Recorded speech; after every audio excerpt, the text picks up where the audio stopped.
Hi, I'm WELS President Mark Schrader. Pastors are people too. That might seem like an obvious thing to say, but it's a reminder that pastors have all the same life challenges as the rest of us.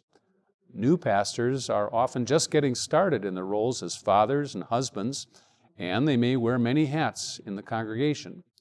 They can work a lot of hours and be pulled in many directions. For some, it's overwhelming, and they resign from the ministry. In fact, since the 1980s, about 500 WELS pastors have resigned. But there is good news to report. The trend is now reversing.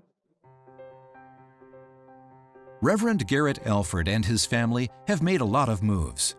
After 4 years at Martin Luther College, he moved to Wisconsin Lutheran Seminary.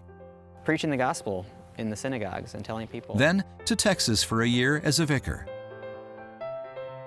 And eventually on to Eden Prairie, Minnesota for his first call as a pastor.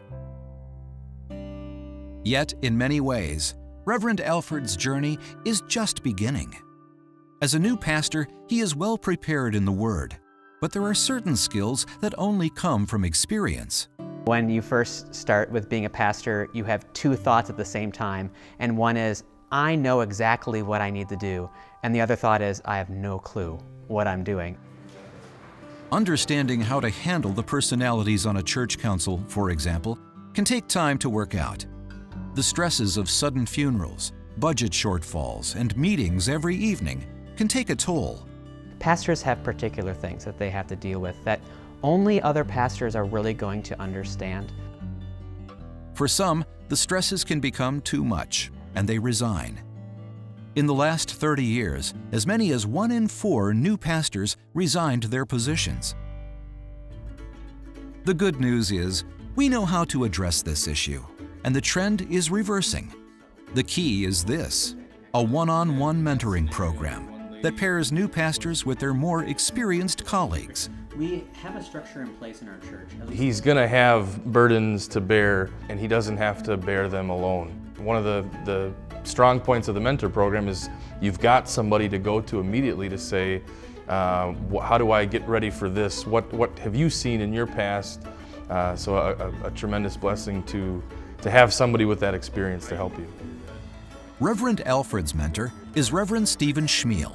They meet regularly to talk through issues, provide support and accountability. It is essential that anyone who is pastoring others be pastored. Pastors are not Christian rock stars. We're not better than anyone else. We have the same need for repentance. We have the same need to hear simply that Jesus died even for us. We're all still on that path, following Christ, carrying our crosses, in need of encouragement, in need of accountability, in need of repentance and forgiveness. Lay people also have a role to play in helping their pastor by respecting his private time, offering words of encouragement, and supporting the mentoring process. And perhaps most important of all, lay people should be involved in ministry, since God's work is everyone's work. Since the mentoring program was formalized in 2011, about 9 in 10 new pastors have requested a mentor. The percentage of participating pastors who've resigned has dropped precipitously to near zero. It's a reminder that God has designed us for relationships, and when we support and encourage each other, blessings follow.